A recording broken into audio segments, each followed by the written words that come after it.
Hey guys, this is Cody Jones with Jangus Genetics LLC, and I just wanted to show you our two main herd sires. We actually sold a Golden Arrow bull this summer, and so this is Jangus DANE. He's out of the Golden Arrow bull and one of my favorite cows, the oldest cow we've got right now. She's about to turn 10. She's the oldest one we've had. She's been doing it every year. I think she's going to continue to do it for us. And that's what we're trying to replicate here. We're trying to find cattle that are the most adapted to our environment. They wean a profitable calf every year. They're gonna last for a long time, 10 plus years, you know, up into the teens. And they're going to be able to perform in a low input and easy care type of system. A lot of our customers, and me too, I'm busy. I've got cows spread around. I've got other things that we've got to get done, jobs and different things. And so calving ease, low maintenance, not too hard on the wallet as far as these cattle are supposed to just be doing it on, you know, mineral, and we may end up giving a little protein supplement or something through the winter, but I haven't done anything other than alfalfa hay yet. And fescue red clover in the summertime. And so we want to make sure that we're profitable. We're focused on our dollars per acre. We want to encourage our customers and be financially viable so that we can pass things on to the next generation. Because if we're not making money, our kids certainly aren't going to be excited about coming back in and getting involved in the business, no matter how enjoyable it is. But I just wanted to show you the bulls here. This is Jangus Duke, and this is Jangus Dane. Both these bulls have been out working. I'm gonna flip you around. We are gonna pull in a couple more of our young bulls. And we're basically closing down our herd for a little while, for at least a few years, getting out of these older cows. This is out of one of my favorite cows. Again, she's one of my older cows. She's always fat. She's always slick. She's in great body condition, great temperament. Just beautiful little cows, perfect udder, perfect feet. Just the kind of cow that ought to be able to last until she's almost, you know, almost 20. And that's kind of what we want to produce in our females, again, without losing that performance. So I'll flip you around. We'll talk about these bulls. I'll plug in their registration numbers below.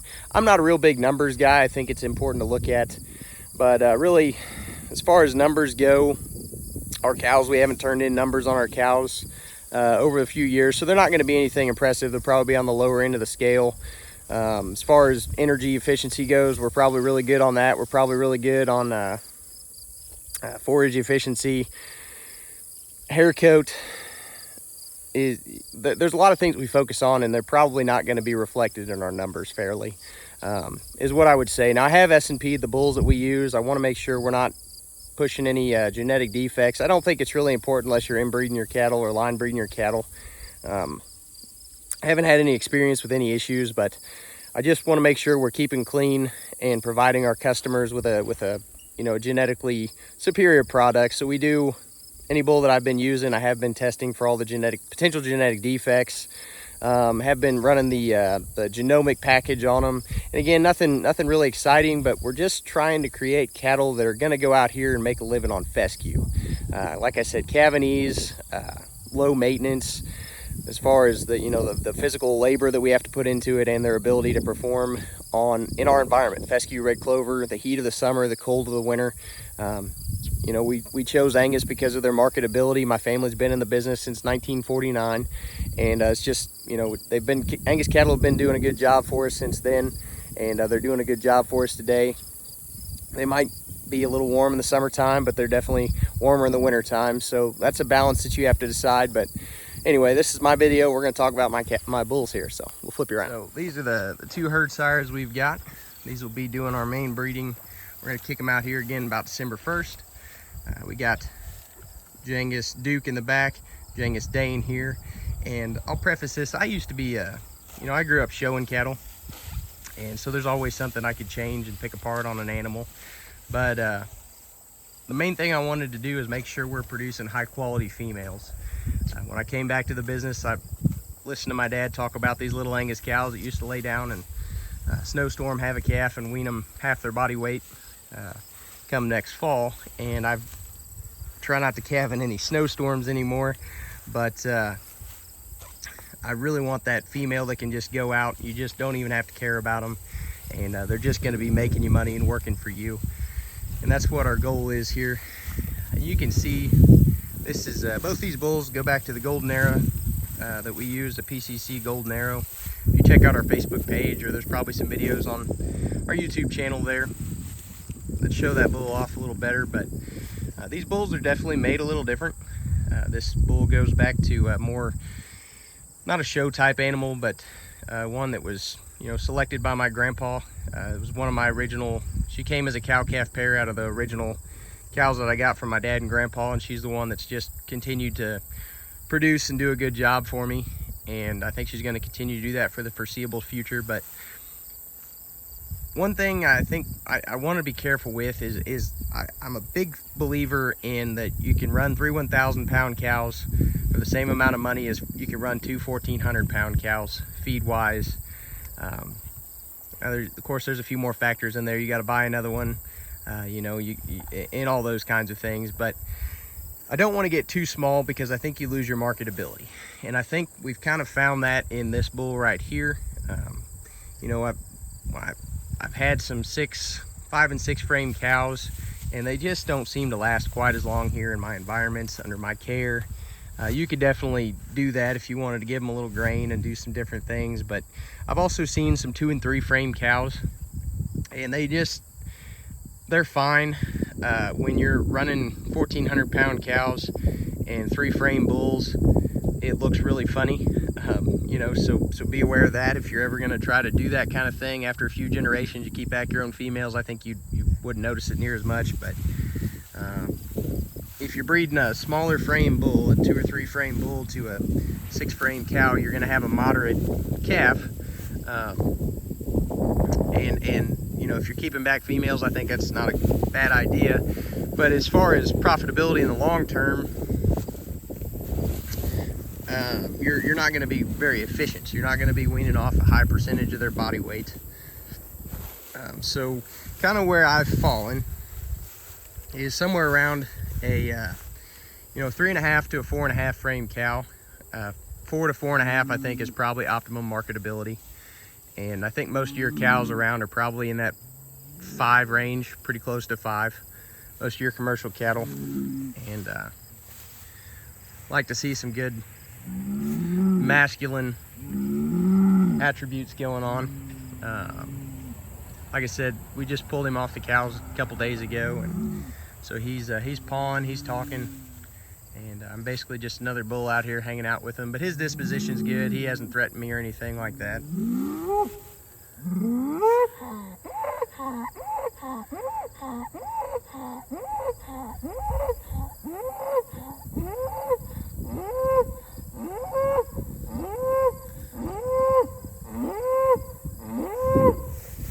But we certainly want a bull that's got a desire to work and go out and find cows. It is kind of a pain when you pull them out for the off season, but again, he's easy to handle. We keep him in here with his buddy, or usually a few of the weaned calves. And as far as disposition stuff goes, he's good. Can't put a hand on that bull very often, which I think is, you know, not necessarily a bad thing, especially for a commercial customer. I think you get a bull too gentle really easily, but I don't want him, he's not running away from me, he's not attacking me. You know, he's got a great disposition. If he's got a cow standing next to him, I can walk up, put a hand on him. Not a big deal, but he's not a pet. And that's probably where most people need their bulls to be. He's got a lot of strength. I think, again, he's the perfect frame score. I think he's probably about a 4 to a 4.5. And he's gonna cross good on my bigger cows. I'm on my smaller cows, he'll moderate both sides. I think this is kind of where I want to end up. He's got good depth of body. He's got a good set of testicles. This bull, he's 2.5. He'll be 4 in April, 3 in April, sorry. And so he's about 6 months older, 5 or 6 months older than DANE here. He hasn't been working quite as hard. He's in a little better body condition. But as far as looks go, I mean, he's pretty good. Again, I want to find a bull that ticks all the boxes. The first thing I want to look at is his mom. I want to look at her feet, her legs, her udder. I want to make sure that the sire has a mom that's got good feet, legs, and udder. I think that's, you know,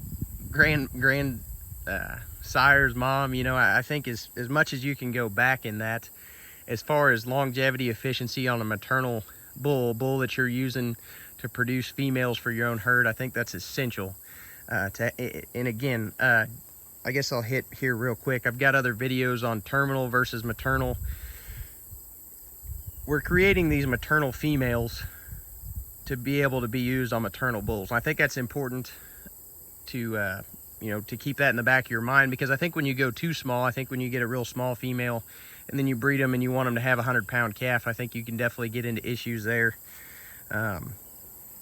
Most of these bulls are going to go out, they're going to serve a customer that's got heifers, cows. Most of our customers just have one herd, and they're going to keep back those females. And so that's kind of who I'm breeding for. But calving ease is one thing that I really care a lot about. But my experience is you can get calves too small, and that's just as problematic as having to pull calves as far as losing them. I don't like to see calves much less than 50, 55 pounds. Don't like to see calves out of a heifer much bigger than 75, 80 pounds. But I think a heifer ought to be able to have an 80-pound calf. But again, I don't want to pull any, so those lighter calves, the heifer, the cow, whatever it is, has the ability to flip that calf around and have a better presentation oftentimes in the rumen, and those kinds of things. So calving ease is just super important. Nobody needs to be out there pulling calves at 2 a.m. and then getting up at 5 a.m. going to work the next day, or whatever it is. And so we care about that a lot. And then the other thing is we make our money by selling pounds of beef, and that's something that, as a maternal producer, you got to keep that in mind too. Is, like I said, we're breeding females that need the ability to either create more females or be bred to a terminal bull that's going to kind of optimize the weaning weight. This is Missouri that we live in. Most of our producers are going to sell at weaning. We do have a few customers that finish out some beeves, and so we want those calves to hit the ground alive and functional and running, and then we want them to get as much weaning weight on them as possible. And that's not necessarily, I guess the other philosophy on that is not maximizing weaning weight, but maximizing our weaning weight per acre, or dollars per acre that we're bringing in. I think that's a good thing to keep in mind. If you're just pushing weaning weights on individuals, it's really easy to creep feed. It's really easy to spend a bunch of money, and that's not really what my goal is here. Again, feeding 3 1,000-pound cows, and I don't have any of those. I have probably 1 or 2, but most of my cows will be, averaging 1,100 to 1,200 pounds. And they get bigger than that when they're in their 3rd trimester. A little smaller sometimes when they're milked down, but I don't want to get caught up in that. I just think that frame score is a frame of reference. It's not something to get caught up in.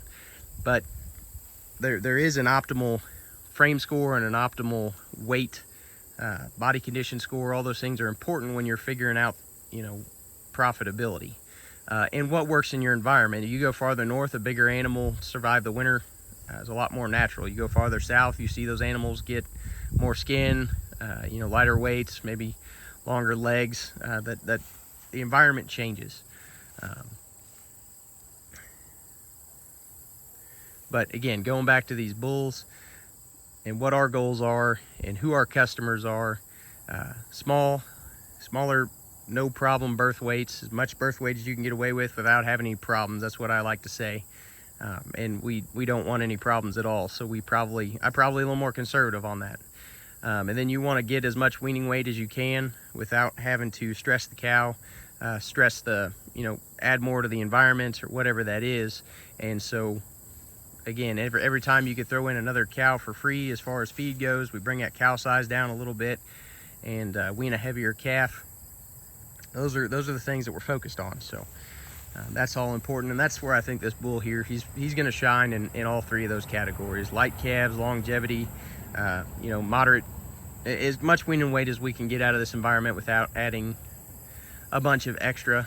And as far as the grass finished beef side of things, I do sell some of that, and it's really high quality. We want to get those animals, the goal for most people is to get those animals to finish, by 24 to 28 months. And I think on the better end, I think we'll be there pretty quickly as we're keeping back these bulls out of our better cows.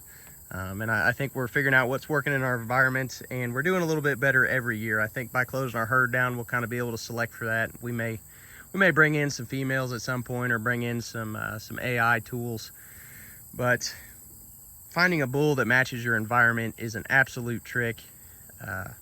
In the registered Angus business, doing all the things that I want to be doing here in this environment, I think I've got the cows that can make it happen if I can get everything put in the right context, and making sure that we're using basically bulls out of proven cows. I think that's important. So that's Duke. He's a great example. And then we'll get over here to Dane, and Dane was my main herd sire. He's 5 months younger, so he just turned 2, and he's been out breeding my larger bunch of spring calving cows, so he's in a little bit less body condition. In my opinion, he's not quite as good looking as a bull. And probably some of that is just he's 200 pounds lighter, and he's been working harder. But as far as his functionality, just as good as Dane. And Dane's gonna be, this bull will be cleaning up some heifers that I bought from Dad that should be calving right now, so they'll actually have a pretty even workload, and then we'll have to get another bull or 2 in the battery. I've got some 15-month-old bulls coming on, so if you guys are looking for a good young bull to get in line, or one that's gonna breed a few cows this fall and breed quite a few next year, give me a call, because those are gonna be ready pretty soon. And the cow that this bull is out of has just always been, she's just a standout cow, and that's not always necessarily a good thing. But in this case, I really do believe that she is. It is a good thing. She's always got the slickest hair coat. She's always got the best body condition. She raises one of the better calves. She's just a standout cow for all the right reasons. And I'm just really excited to get some more of her genetics spread out through the herd. She's got the best udder in the herd. She's got, her teats are perfect, her udder's perfect, her structure's perfect. She's got, her top line's not quite as straight, which I really don't think matters. I think you could argue, you know, like I said, I could pick something apart on every cow, but if you've seen any of my favorite cow videos, she's the one. She's there. She ticks all the boxes. And he's an impressive bull. He's going to get better with age. And you can see he's got maybe not quite the length that Dane's got, but he's got a lot more depth. His hair coat is perfect. His testicles are bigger. As far as, he's probably a little bit more early maturing, and he's probably going to be a half a frame score smaller. And I think those things are kind of all go together. He did lose his tag, so my dad was using him last, let's see, like that, yeah, Dad was using him last fall, and then I got him back for spring breeding. But so Dad slapped an orange tag in him. That's why that one's different. But he doesn't quite have the neck extension, and that's, you let me know what you think on that. I kind of think that that's kind of a moot point. I heard, you know, I like to study things and study, you know, the shape of the head, and a lot of these things really just don't end up being practical. In my opinion, that's one of the things that taking sons out of those oldest cows that have been performing in your environment for the longest time and have really proven themselves, that's what we ought to be studying. And I still get caught up in some of the things like the shape of the head. You know, like his neck extension isn't perfect. He's not quite as straight over the top line. And I don't think he's going to have quite as much length. But again, I think his depth of body may be hiding some of that length a little bit as far as just looking at him. But as far as functionality goes, all those things are functional. And so you let me know what you think on some of those things. Hip slope, I've heard that that's important. I've heard it's not important, but I don't want a bull that's got a high tail head. We kind of got that way towards the end of my show career. And it does make sense to have some slope. When you look at all the wild animals around, they all have a little slope from hoops to pins. Actually, they usually look kind of rounded, especially this time of year when they've got some fat on them, getting ready for winter. And what that is that slope from hooks to pins. And that on a cow basically is going to be how your calf slides out. So I don't want that to be real flat. I certainly don't want it to be you know, up up like that, everything's going to drain out the back end a little better, and I think that does make some practical sense. As far as head shape, I like that old Angus head, and that's one of the things that the Furrow genetics kind of helped me get back to a little bit. This bull's probably not the perfect example, but I think in a couple years he will be. But he's got some happy lines to him. I don't know if you can see that real well on video, but anyway, the cow that this bull's out of is super impressive. The Golden Arrow bull that we, the sire of them that we used was good. And so we're gonna spread those genetics around. And my plan is I don't want to use any, I don't want to get line bred or inbred. Kind of what I'm seeing, and you let me know what you guys have heard. 30% on your inbreeding coefficient is kind of what I've seen, and I don't really understand a lot of it. But growing up, Dad and Grandpa always said, yeah, you could use a half brother on a half sister. It's not ideal. The old standard for line breeding and testing for genetic defects was a bull bred to 30 of his own daughters, and I don't care to be doing any of that, but that's the old standard. And I don't necessarily, you know, of course that's too close for practical purposes, but kind of my idea is to pick the best bulls out of the oldest cows and use them for a year or two, and then you know, pick the best sons out of those bulls and out of our best cows, and just kind of keep mixing that up. So if, you know, we've probably got, I don't know, these bulls will be related to the rest of the Golden Arrow daughters that we've got by 50%, and then their sons will be related to those Golden Arrow daughters out of my older cows, you know, 25%, and then we're just going to keep decreasing that line breeding, that inbreeding coefficient, and so we're going to decrease the chance of having any potential genetic defects. We're going to continue to test and those kinds of things. So I don't think that should be ignored.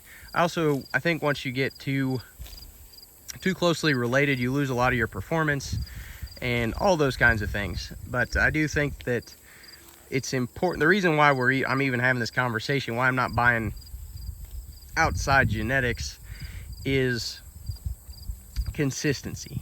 And I really, to get rid of all the problems that you've got in a herd and to find the animals that are the most well adapted, I think you have to close down your herd a little bit.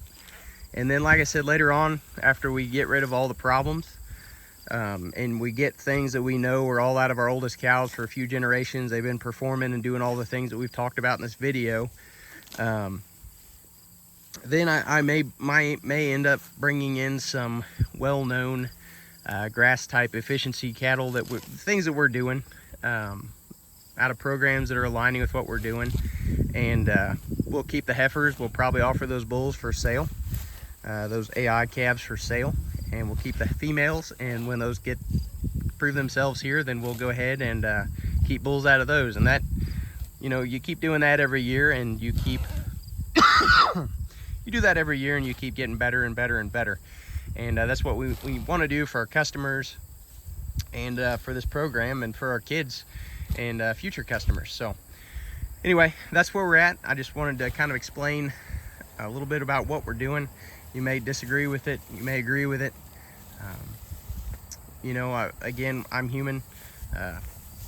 This program may change a little bit here and there. I may have, you know, if we run into a train wreck or something, we may do something different down the line. But all these things make sense in my mind, and we're just trying to, again, find those cattle that are most well adapted to our program, most efficient, low maintenance, and most profitable type cattle that we can do. And so this is my goal, my plan, my thoughts and ideas for fall of 2024. And if you guys have any questions or comments, leave those down below. I know, you know, we're not going to agree on everything, but these are the two bulls out of my best cows, and I may link some other videos on the cows that these are out of and kind of show you what I'm really excited for. And we're going to go from there. So if you guys like this content, like, subscribe, follow for more, and definitely leave your comments down below. I enjoy interacting with you guys. If you have other video ideas, I'd love to hear that too. We're in calving season, so pretty exciting times. So thank you guys.